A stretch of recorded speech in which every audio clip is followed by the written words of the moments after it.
Welcome back, English 111 students and anyone else who ventures onto this YouTube. We are in the observation mode. So are you looking? Are you really looking? There's a lot to notice in our world, and we do tend to rely heavily on our sight if we're blessed with sight. Observation also includes listening acutely. The human ear, an amazing instrument. Touch, sense of touch. We tend to shut this down quite early in life, as in, don't touch this and don't touch that. But when we're in the observation mode, you may want to notice textures, temperature, other types of felt sense, as well as smell and taste, which may factor in more in some settings than others. Over on my dresser, over that away, I have this wonderful shiny red apple. It really looks perfect. It was quite a nice buy over at Walmart. The thing is, it's a fake. It is simply a shiny red apple. It even has a little gash in it that may fool some people. Downstairs, I also have another thing I bought around the same time, a lemon. Perfect lemon never goes bad on you. But the truth of the matter is the sense of smell and the sense of taste can factor into all kinds of settings. We may not always be writing in a restaurant or a florist or a garden or factory for that matter, but all five senses are an important way to gather information, and a good writer can make strategic use of the senses.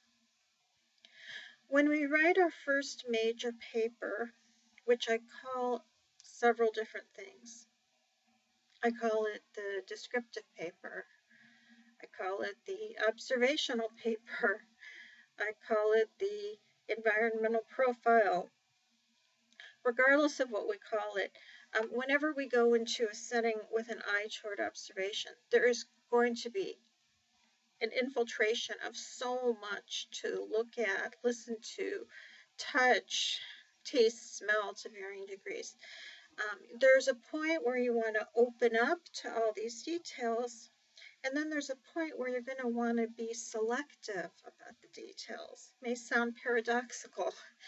Get it all down there and then be selective and arrange with an eye toward what is sometimes called dominant impression. If and when, and I hope it's when, you get the Longman reader, the issue of dominant impression. So if I'm describing my back porch, and I promise I'll take the laptop down there soon so you can actually see it, it's kind of dark in there in that porch. But I like to look out and I like to look at the green trees. I enjoy it in autumn too, when there is an array of colors. So if I'm going to describe it, I need to make a decision as to which of the many impressions am I going to filter through this lens of dominant impression. You don't want to reach premature closure on what the dominant impression is. In other words, right now I'm in my mildly cluttered writing space in my bedroom.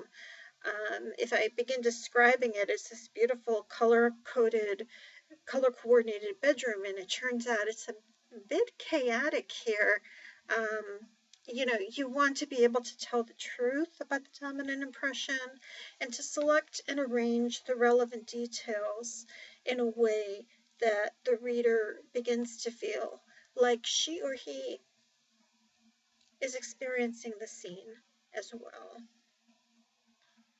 So I hope I've just whetted your appetite for observation. It's a very natural set of skills that we all have. Writers should not just get caught up in the world of deep thoughts and forget what is being picked up by our ears and our other senses. And I would encourage you to begin thinking about where in your life do you want to be a detective, and look, really look, and listen, really deeply listen, touch, taste, smell the experience in much greater detail. Your environmental profile, also known as your descriptive essay, also known as your observational essay, does need to be in the here and now. Please don't do what a former student did about trying to write about way back the beautiful trip to Jamaica. That's a legitimate assignment, but that's not what I'm asking you to do. So, a time and a place to write, a time and a place to observe, and get that Longman Reader. Talk to you again very soon.